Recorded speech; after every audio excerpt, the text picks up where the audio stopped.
Every month I look at different fabrics for lingerie design, and this month we are looking at mesh. If you are new around here, my name is Laurie Van Janssen and I talk all things lingerie design, how to run a lingerie brand, and also the tips and the tricks on making and designing lingerie. So, mesh. Mesh has been around for centuries. It started off with like fisherman nets and grew to popularity in the 1980s due to Airtex, and from there it came into sportswear and then moved into lingerie design. The characteristics of mesh is the fact that it is quite open and airy and you can see through it.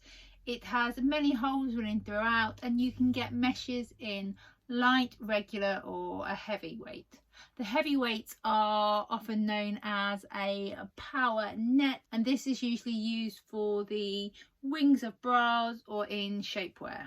This is a regular mesh, so this would be used for the outer fabric for bras or for briefs. And this is a power net, which is firmer and has a strong recovery, which means it's ideal for the bra wings. When you are sewing your lingerie with mesh, the key point is on your sewing machine is to use a ballpoint needle. Your thread you want to use ideally the same as what the mesh is made from, and this could be nylon or polyester, and if in doubt you can just use a polyester thread. I usually use Gutermann because it saves the skip stitches upon my machine, and these come in an array of colours. When you are cutting mesh, my main tip is, especially if you are starting, is to just lay one fabric at a time. Don't double it up. It is very slippy. Use weights to weigh your pattern down, and it's easier to use a rotary cutter rather than scissors because it all moves and it can be a total nightmare.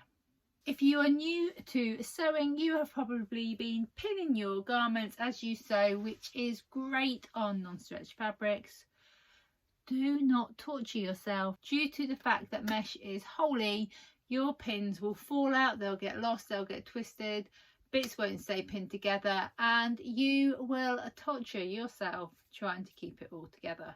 If you need to use something, I would recommend using the bulldog clips that you can sew with. Now, when it comes to stitch length, obviously different stitch lengths you use for different fabrics. I would recommend 1.5 to 2.5 stitch length. This allows your stitching to be more controlled because it's not having to travel over so much of the fabric, and the longer stitch length you have, the more it's likely to pucker up.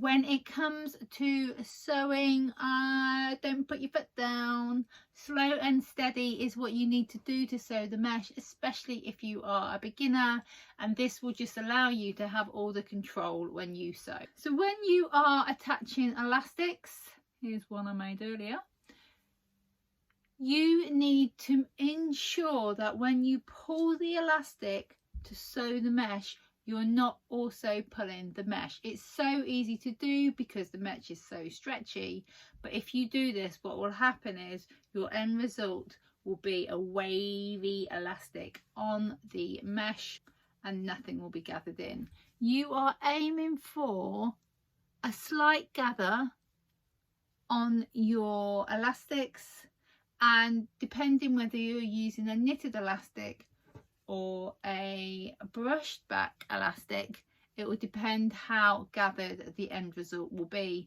If you are interested in learning more about how much to gather on the elastics, at the end of September I am launching the second lingerie e-course, which is all about fabrics and components. This will cover the main lingerie fabrics I use, how to look for selvages, what stitch length to use, how to cut it, how to just get the end result of your lingerie when you make it to a great standard. And we will also be covering all elastics, hooks and eyes, rings and sliders, and I will go through tips for sewing, what to look out for, and a whole list of all the elastics. So if you are ordering online, you get what you need. You want to keep up to date with laundry design, all the tips and tricks, please subscribe to my channel where I will discuss all things laundry.